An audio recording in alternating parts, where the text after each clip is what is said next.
morning. I have you resting behind my iced chai can.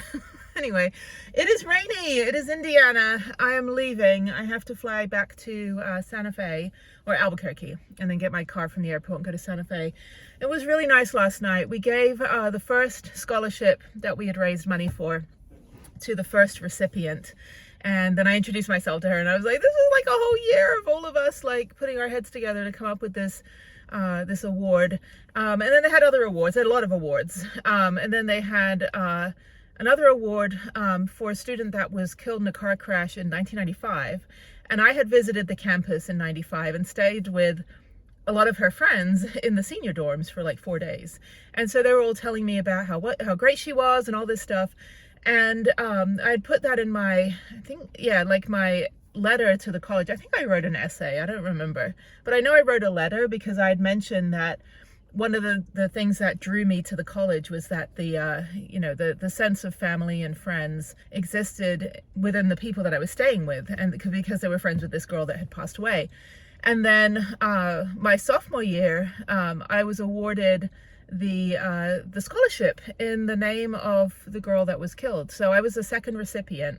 And then here we are, this is 1997, here we are 29 years later, and they're still giving the scholarship away. And I introduced myself to the girl that got the scholarship for this year for that award. And I told her, I said, oh, it's the second recipient. And last time I was here 3 years ago, we had about 4 or 5 of us that were recipients of the award. And so we all took a group photo together. And so, yeah, it was really, really nice to kind of see like a lot of traditions continuing in a world where we just forget who we are sometimes because we're so obsessed with being like, the perfect persona, or we just get consumed by AI, whatever it was. I had some really interesting AI discussions, actually. Not like discussions made by AI, but I mean about AI. Because we were all original traditional journalists and graphic designers and photographers, and now it's like AI pretty much took human jobs, like most of the human jobs. So it was really kind of interesting to kind of see what our thoughts are about stuff like that. I've actually moved out of that industry into nonprofit, but I did work on websites and things in transition, but I don't work in advertising anymore. I don't work in cubicles or any of that stuff for a variety of reasons. But yeah, so AI definitely eventually, because what happens is AI takes everything from all the websites and blogs and videos and all that stuff and creates an answer for you on ChatGPT, for example. And then you take that information and you put it on your website. Well, then what happens is eventually everyone's going to do that. And eventually ChatGPT is going to pull information from all of these websites that have content generated from ChatGPT, and you end up just getting a whole big inbred family of the internet. And then everything breaks down. It's like a pyramid scheme that is not sustainable. And eventually you're not going to know if what you're reading is AI slop or if what you're reading is original content from somebody's brain. So, and also critical thinking and deduction and all this stuff that we are supposed to do to keep our brains healthy. I mean, my mom has dementia. Like, my mom's been diagnosed about a year ago with frontal lobe dementia. And that's terrifying because it's like, you got to keep your brain sharp. And whether that's something that is going to happen to all of us in our family, because we don't have any history of dementia on my dad's side, we just have colon cancer. That he had, no one else had. Oh, and then his dad had colon cancer. So, but no one else in the family had any of that stuff. They were just all dying of natural causes. But on my mom's side, she was adopted, so I really don't know any history beyond her aunt, or my aunt rather, her sister, who had an array of health problems, but was also like a heavy smoker and like didn't really take care of herself. So yeah, you have to understand whether it's like nature versus nurture. So I don't know. All I can do is keep my brain sharp. So it's terrifying when it's just too easy for like the students in my daughter's class and at her school, she's in 7th grade, to just kind of come up with whatever from AI and not actually like have original content. So the award that we gave out for our scholarship that we created was for a student that exhibited integrity and believed in traditional, journalism and honesty and all that stuff. So yeah, so it was really nice to see those 2 students One received a scholarship we created, and one was a recipient of a legacy scholarship that I received in 1997. So it was good. I didn't really film anything because I was too busy talking to everyone. There wasn't as many of people that I knew this time, because when I was here 3 years ago, 2 of my professors were retiring, and then Professor Bridges, who was the professor that passed away a month later in 2023, he's the one that we created the scholarship for, he was also there. So there was a ton of people from like my era, from like the mid 90s to 2000 that were there. So I knew a lot of people. This time around, it was a lot of older alumni, because a lot of them were on the alumni council or the board of directors. And then there was, I think, 3 of us out of the 6 that were representing the committee. So it's like my only sense of responsibility. I'm like the girl that lives in a van. So yeah, so it was nice. Anyway, so I'm going to go down and see Tim. We were together in Japan 26 years ago, and he passed away in 17 years ago. So he is buried about an hour away. So I'm going to go down and say hi.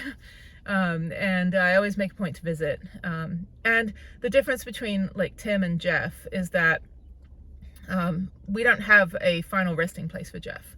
He's still in that Bodies for Science lab, and I don't think we're going to get any part of him back. And I don't think it's right to just have a headstone, you know, in memoriam, like memorial headstone, when he's not there. Like that, you know, I'm not religious or anything. I don't know about the afterlife or heaven or hell or any of that stuff. I just believe in karma, but I don't think it would do no service to just have a plaque, you know, that says, "Here lies the most beautiful man," and you know, but no, it's not. It doesn't give him the dignity, and it's not what he wanted. He wanted to be, you know, cremated and his ashes sprinkled on the beach. So that won't happen. I don't think we'll get any of him back. It'll be 2 years in January next year. So we're a year and a half in of trying to get him out of that lab. And by then he's probably, you know, just chopped up, which is horrible. But Tim was buried whole, and I can go down and see him and just feel a little bit of soul. And then I have to drive to the airport. So I'm gonna go now. It is 9:15. So this rental car, by the way, I was parked at the supermarket and the car was on. And I was looking like down here, like my phone, I was like looking to like put in the stuff, and it knew, some camera in here knew that my eyes were down, because the car was on, but it was in the parking lot, and I'm looking down at my phone to get the map, the directions, right? Like to get the map on, and it goes like, "Please pay attention." I'm like, ah! I'm like, where is this camera? Like, this is a 2026 vehicle. No. I want a car that has a key. I want like a real key that you put in the key, and I want windows that roll down with a manual lever. Like, I'm going back old school. I don't like all this stuff where there's like hidden cameras and sensors. Like, that's not cool, dude. Like, just let me enjoy my drive without being like a backseat driver, like in the front. Anyway, so let me go forward at least. I'm gonna drink a ton of liquids before. I'm flying out at 3:30, so I don't have to be at the airport until connecting a new device, cancel. It has a thing also, I can't like connect my phone to the screen. So, but I know where to go here. I don't even need a map. I just need to know the times that it's going to take me to get down there. I know the directions. It's just that it's telling me it's 56 minutes. So that's fine. And then I'll get to the airport about 11:30. So I have to drive back and go to the airport. So I'm driving down south, and then I'm coming back up. And then, yeah, so I fly out at 3, which is going to be fine. It's raining, but it's going to stop raining soon. I see the clouds clearing. So yeah, so it's been really nice. So green out here. It's kind of nice to have a break from the high desert, even though I love the high desert. It's really nice to have a little bit of greenery. No mountains and no hills. It's very flat, but it's just nice to be back. And I had a really nice lunch yesterday with my other friend from school. So we caught up on life. She's a big traveler and hosts a bunch of exchange students. So if you want to host an exchange student, let me know. I'll put you in touch with her. So she's part of a big organization, like nationwide, not just the Midwest. And then I just saw a couple of my good friends. And then, yeah, that was it. So yeah, I'm just kind of heading out, you know. So it's nice that even when I come back 26 years later, I still recognize people and I can still talk to people I went to college with, even though like it's been so long. So anyway, it's very nice. So let me get on my way. Let me put you away. Let me go drive the beautiful drive through the cornfields in the rain down to see Tim, and that's it.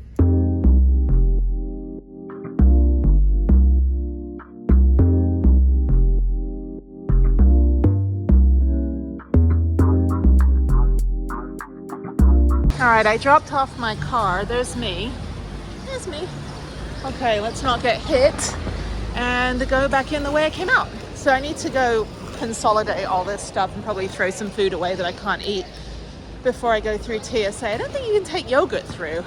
I think if it's like 3 ounces, it's fine. But anyway, okay, so let me figure out where I'm going. Escalators, okay. Yeah, pretty easy airport. It's going to be busy next week when everyone's here for the Formula One, not Formula One, IndyCar, which is different. Yeah, I don't leave for another like 3 hours, so I'll just go through TSA and just relax for a little bit. Maybe just wait and eat my food before I go through TSA, and then drink my liquids, and then yeah, get on the plane at 3:30. All right, I'm in the racing capital of the world. I need to get a plastic bag for my flip-flops because they're wet, and I'm going to wear my warm fuzzy slipper shoes. Let me see if I can print out my boarding pass. I don't need to do bag drop. I think this is only for bag drop. So I just use my phone with my boarding pass. Okay, the racing capital of the world. Okay, and also home of my college. There you go. Okay, do I need a tag for American? I should probably take a tag in case I check my bag. I won't, but it's nice to have a tag anyway. Souvenir. Some weird bubbles on the ceiling. People who design airports like art, it's kind of funny. Like, it doesn't make any sense. Like, it doesn't make anyone calm down if they're nervous about flying. It just makes me confused. Anyway, this guest service is there. Racing capital. There's an Indy sign without the I, because you're supposed to make the I in the Indy sign. And no pictures of me, so that's good. Okay, let me get a plastic bag. I need to get a bag for my shoes, and then probably eat my, I don't even know where to go through. Where the hell's TSA? This is arrivals. I don't know. This is like the only food they have here. Okay, so I'm gonna go probably sit, eat my yogurt anyway, because I'm gonna be traveling until 9:30 p.m. tonight. Actually, it'll be 11:30 p.m. because I lose 2 hours. Well, I gain 2 hours when I go back to New Mexico. I'm 2 hours ahead. So when I get in, it'll be 11:30 my time here. So it's going to be a long day. So let me eat. I don't want to sit in these chairs. I've slept in this airport. They've got couches over there. People sleeping. I want like a table, like a proper sit down and eat table, not a lounge chair. Sorry, I want everything. Everything I want. Okay, let me go over here. Try to find a table here. Well, there's somebody's luggage there. There's another table. Let me go down here. Let me go over here. Looks like Indiana. That's funny. That's pretty cool, actually.